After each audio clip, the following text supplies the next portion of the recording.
सभी को नमस्ते, मैं जतिन चौहान। आप देख रहे हैं स्टडी विद जतिन।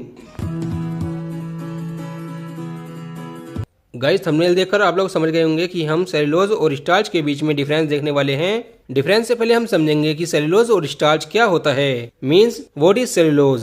सेलुलोज धरती पर सबसे ज्यादा मात्रा में पाया जाने वाला ऑर्गेनिक पॉलीमर है। ये कॉम्प्लेक्स कार्बोहाइड्रेट है जिसको हम पॉलीसैकेराइड भी बोलते हैं। ये पॉलीसैकेराइड इसलिए है क्योंकि ये बहुत सारे ग्लूकोज के यूनिट से मिलकर बनता है। और जो ये सेलुलोज होता है ये प्रोवाइड करता है स्ट्रक्चरल सपोर्ट, जैसे कि cell wall of plants, algae and कुछ बैक्टीरियाज की। सेलुलोज वाटर में इनसोल्यूबल होता है, यानी कि वाटर में ये घुलता नहीं है। और ये इंडाइजेस्टेबल होता है ह्यूमंस में, यानी कि ह्यूमंस में ये पचता नहीं है। अगर हम बात करें इसकी एक्यूरेंस की, यानी कि ये मिलता कहाँ पर है, तो ये नेचुरली फ्रूट्स के अंदर मिल जाता है, वेजिटेबल्स के अंदर और होल ग्रेन्स के अंदर मिल जाता है। और ये कॉमर्शियली भी मिल जाता है, जैसे कि ऑब्टेन होता है कुछ सोर्सेज से, जैसे कि कॉटन, वुड पल्प, जिससे कि हमारे बनते हैं पेपर, कुछ टेक्सटाइल्स जैसे कि रेयन एक टेक्सटाइल है वो भी इससे बनता है। और कुछ फूड एडिटिव के रूप में भी इसको काम लेते हैं, यानी कि थिकनिंग या फिर बाइंडिंग करने के लिए। जैसे कि जो केक होता है, केक में प्रिजर्वेटिव के रूप में इसको यूज करते हैं। हम बात करते हैं इसकी स्ट्रक्चर की, तो स्ट्रक्चर इसकी ये पॉलीसैकेराइड होता है जो कि काफी सारे ग्लूकोज के यूनिट से मिलकर बनता है। इसके केमिकल फॉर्मूला की बात करें तो ये होता है C6H10O5 और ब्रैकेट क्लोज करके लिखते हैं N।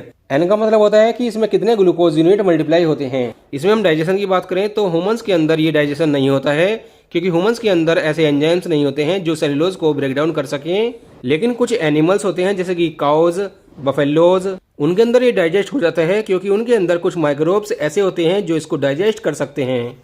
ये तो हो गई सेलुलोज की बात। अब देखते हैं स्टार्च क्या होता है। Means what is starch. Starch भी एक कॉम्प्लेक्स कार्बोहाइड्रेट होता है, ये भी एक पॉलीसैकेराइड है। जो प्लांट्स होते हैं वो स्टार्च के रूप में ही अपनी एनर्जी स्टोर रखते हैं।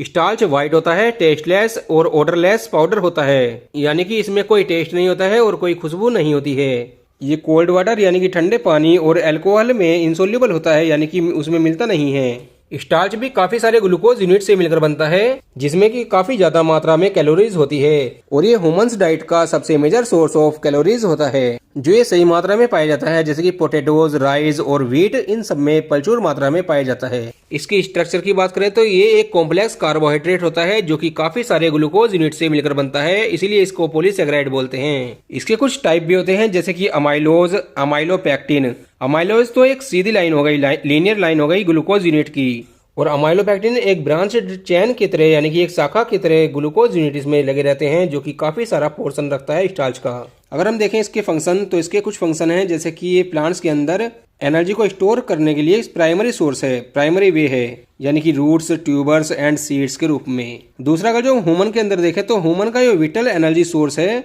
जो कि ह्यूमंस को एनर्जी प्रोवाइड करवाता है। इसके सोर्सेज जैसे कि पोटैटोज, कॉर्न, मेज, राइस, व्हीट, लेग्यूम्स एक्सेट्रा। ये तो हमने देखा कि सेलुलोज और स्टार्च होता क्या है। अब देखते हैं इनके डिफरेंस के बारे में कि इनके बीच में अंतर क्या क्या होता है। तो इसके लिए हम लेफ्ट में लिख देते हैं सेलुलोज और राइट में लिख देते हैं स्टार्च। पहला हम देखते हैं cellulose. Cellulose is a straight chain polymer formed of beta D glucose units, यानी कि सेलुलोज बीटा डी ग्लूकोज इकाइयों से बनी सीधी श्रृंखला वाला बहुलक होता है। बहुलक यानी कि पॉलीमर। अब देखते हैं स्टार्च को। Starch is polymer formed by alpha D glucose units. It is a mixture of amylose and amylopectin, यानी कि स्टार्च अल्फा डी ग्लूकोज इकाइयों से बना बहुलक है। यह एमाइलोज तथा एमाइलोपेक्टिन का मिश्रण होता है। उसमें ज्यादातर हिस्सा अमाइलोपेक्टिन घेरे रखता है, क्योंकि ये ब्रांच टाइप होता है। नेक्स्ट डिफरेंस देखते हैं। It is a structural polysaccharide which participate in the structure of plants and animals, यानी कि यह पौधों तथा जंतुओं की रचना में भाग लेने वाला संरचनात्मक पॉलीसैकेराइड होता है। अब देखते हैं स्टार्च को। It is a nutritional polysaccharide used in the nutrition of plants and animals, यानी कि यह पौधों तथा जंतुओं के पोषण के काम आने वाला पोषक पॉलीसैकेराइड होता है। इस पॉइंट से देखा गया कि जो सेलुलोज होता है वो स्ट्रक्चर और सपोर्ट के लिए होता है, और जो स्टार्च होता है वो प्राइमरी यूज्ड होता है एनर्जी स्टोरेज के लिए।